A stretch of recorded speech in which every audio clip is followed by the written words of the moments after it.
ಇವತ್ತು ಬಹಳ ಒಂದು ಸಂತೋಷದ ಸಂಗತಿ. ನಾನು ಕಳೆದ ಅಸೆಂಬ್ಲಿ ಚುನಾವಣೆಯಲ್ಲಿ ಭಾರತೀಯ ಜನತಾ ಪಾರ್ಟಿಯನ್ನ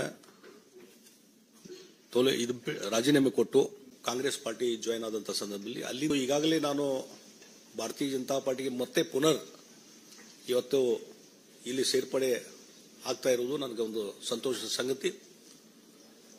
ಮತ್ತು ಬಹಳ ಮುಖ್ಯವಾಗಿ ನಾನೇನು ವಿಧಾನ ಪರಿಷತ್ತಿನ ಸದಸ್ಯನಾಗಿ ಕೆಲಸ ಮಾಡ್ತಾ ಇದ್ದೇನೆ, ಅದು ಕಾಂಗ್ರೆಸ್ ಪಕ್ಷದ ವಿಧಾನ ಪರಿಷತ್ತಿನ ಸದಸ್ಯನಾಗಿ ಕೆಲಸ ಮಾಡ್ತಾ ಇದ್ದೇನೆ.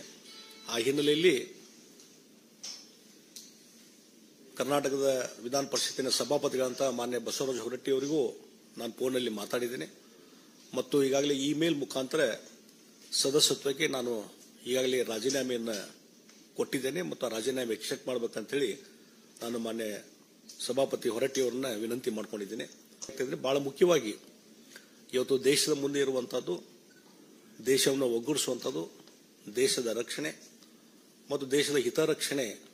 ಈ ಹಿನ್ನೆಲೆಯಲ್ಲಿ ಕಳೆದ 10 ವರ್ಷದಿಂದ ನಮ್ಮ ದೇಶದ ಪ್ರಧಾನಮಂತ್ರಿ ನರೇಂದ್ರ ಮೋದಿಜಿಯವರು ಏನು ಭಾರತದ ಒಂದು ಪ್ರಗತಿಗೆ, ಇಡೀ ಜಗತ್ತಿನಲ್ಲಿ ಭಾರತದ ಒಂದು ಶಕ್ತಿ ವೃದ್ಧಿಸಲಿಕ್ಕೆ ಏನು ಕೆಲಸ ಮಾಡಿದ್ದಾರೆ, ಅವರು ಮತ್ತೊಮ್ಮೆ ಪ್ರಧಾನಮಂತ್ರಿಗಳಾಗಬೇಕು, ಮತ್ತೊಮ್ಮೆ ಅವರ ನಾಯಕತ್ವದಲ್ಲಿ ದೇಶದಲ್ಲಿ ಒಂದು ಹೆಚ್ಚಿನ ಶಕ್ತಿ ಬರಬೇಕು ಅನ್ನುವಂತಹ ಹಿನ್ನೆಲೆ ಇಟ್ಟುಕೊಂಡು ಮತ್ತು ಭಾರತೀಯ ಜನತಾ ಪಾರ್ಟಿ ಇನ್ನೂ ಹೆಚ್ಚು ಶಕ್ತಿಯುತವಾಗಿ ಬೆಳಿಬೇಕು ಅನ್ನುವಂತಹ ವಿಷಯ ಇಟ್ಟುಕೊಂಡು ಇವತ್ತು ಭಾರತೀಯ ಜನತಾ ಪಾರ್ಟಿಗೆ ನಾನು ಮರು ಸೇರ್ಪಡೆ ಆಗ್ತಾ ಇದ್ದೇನೆ.